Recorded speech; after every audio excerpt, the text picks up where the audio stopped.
Welcome to the Talk Like a Leader podcast, where we explore the mindset, skill set, and habit set of leadership communication.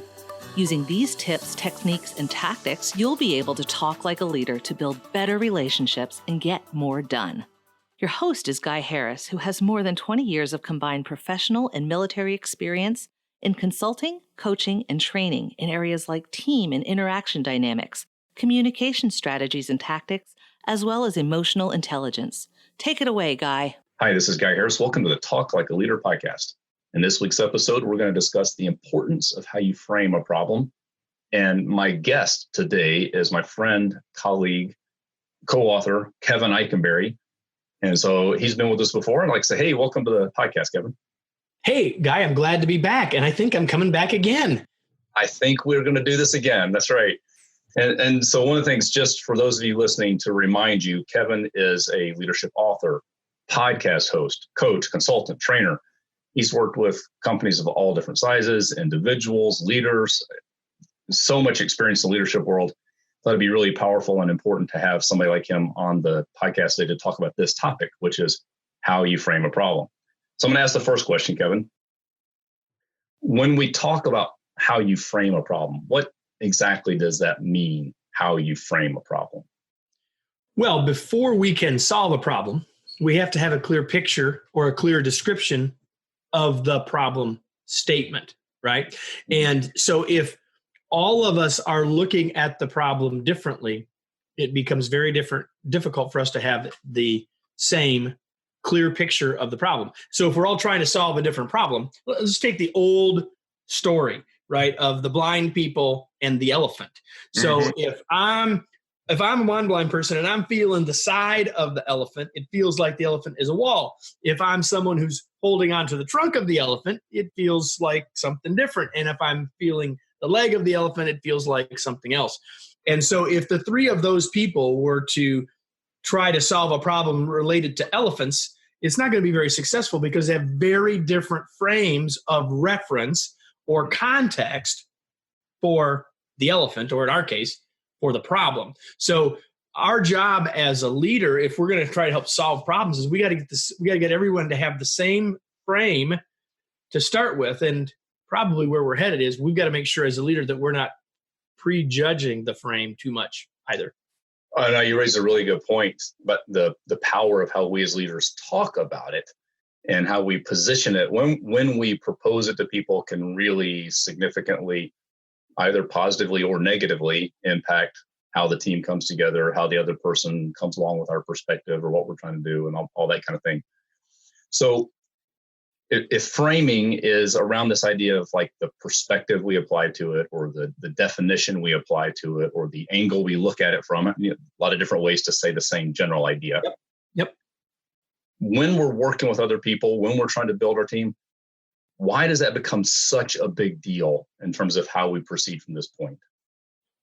Well, it's a big deal on a couple levels. Let's talk about it at sort of the macro level or the cultural level first. So at the start of this whole pandemic lockdown stuff, I was very clear with our team to set a context for how we were going to operate. I said, we are going to be positive and proactive. So I basically framed our response, and then hopefully I lived that framing. Right. But rather than, and so it isn't just, so the first thing is it's not just about a problem, and it can be about the big picture. So by using those words and using them consistently, and then hopefully again living to them, I put a frame around how we were going to actually look at the situation. And so that's the lead in to if it's a problem. So if I have a perspective as a leader about why something's a problem, why I'm even bringing it up for us to talk about, I need to make that clear to everybody. On the other hand, it's important, I think, for me to realize that others have a different view. They're seeing a different part of the elephant. And so while I need to bring the context and that framing to the table, I probably also need to make sure I understand where other people's starting points are. Because if we, at the end of the day, we may want people to solve it from my frame, but I need to know where other people's frames are, because until we're all looking at the same view, we're not going to be successful in solving the problem anyway. And quite honestly, the conversation that allows us to talk about those different angles on the problem will be instructive, whatever final frame we pick. So I hear a really kind of a thread that's running through there that I think is really an industry perspective. It's an important like precursor to how you frame the problem, which is this awareness that you may have an assumption about how to frame it that may not be the same assumption other people have. And so even before you try to frame the problem, even questioning my assumption or the team's assumption, or are we seeing it the same way? And how do we, before we even agree on the frame, let's recognize that we don't probably come to it all with the same perspective to start with. Did I hear that right? Yeah, I think you hear it right. And I think as a leader, if I'm willing to ask those questions of myself, I may at the end of the day say, nope, this is the frame that I want us to solve this from. But if I'm at least open to the fact that there are other interpretations or viewpoints, I will, even at the end of the day, if I dictate the frame, I do that with more intentionality and potential success by having thought that through. Just a simple awareness that other people may bring a different frame to the table, and to create the space to talk about it so that we can, at the end of the conversation at least, come to an agreement on what frame are we going to use. Even if we didn't agree from the start, at least we know where we are now. Here's the thing. You've all been, everyone who's listening has been in a meeting or in a conversation where everyone thought they were communicating clearly, but at the end of the day, they were trying to solve different problems. Or partway through, they got frustrated. Like, that's not going to solve the problem. The other person's not being difficult. The other person's trying to solve the problem from their frame. And so we've got to get the frames the same, a little rhyming. And we got to get the frames the same in order for us to ultimately have success if we're going to work on something together.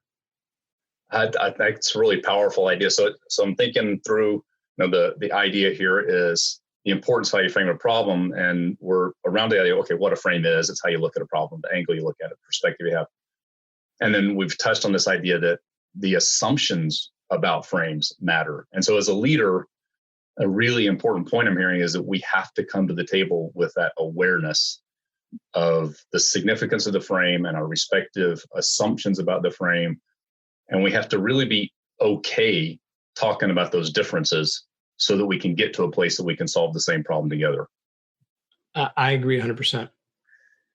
That's brilliant. And actually not even what I was thinking when we first proposed this idea, which I think... Oh, well, that's what happens when you put me on, you give me a microphone, guy. You never know what I'm going to say. But that's actually the reason I wanted to have a guest to talk about this is, I guess it's kind of what you were saying, that we have different frames, even when we talk about it in advance and we discuss the topic in general, we have slightly different angles on it. And I think the power of even just the demonstration of what we just did in this brief conversation is, I think the product of the conversation is better because we were able to, frankly, look at the framing problem with two different angles. And then in the power of the conversation, we came up with actually a better product than I had in mind to start with. And isn't that our goal as a leader, right? So like if you're the leader here, which you are, you're the host, you got, rather than saying, Kevin, here's how I want to talk about this, you said, here's what I want us to talk about. And we certainly didn't rehearse this. We did not rehearse it, no. People just in real time got to see Guy doing what I was suggesting. And I hope that's a lesson in the strength and power of being prepared to kind of, where's the conversation going to go? And I'm okay with where it goes. And to your point, as a leader for a very specific business problem or something like that, at the end of the conversation, I reserve the right to make the final call, because that's the role I have in this organization or team or business or whatever. And at the same time, I'm really okay with sort of the organic process of let's get in there and figure this out together. Let's have a conversation, hopefully in a way that doesn't make anybody defensive about their different perspectives or anything like that. And I think on average, you're going to find that you get a better product, because multiple heads looking at the same thing probably come up with a better or more complete solution to the situation. Almost always. So any closing thoughts, Kevin, before we wrap it up? No, I really don't. I think that I think the interesting thing about this conversation is it took place on two levels, right?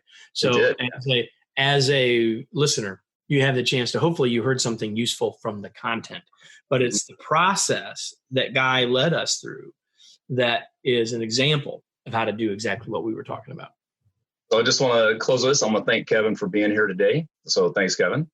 And I want to leave our listeners with this thought. If you can really intentionally think about how you frame the problem and create the process where people of different frames can talk about their frames and their perspectives and their angles and how they think about or frame or see the problem, if you can create that organic process to come to clarity and mutual understanding about the frame you're going to use from this point forward, you can talk like a leader.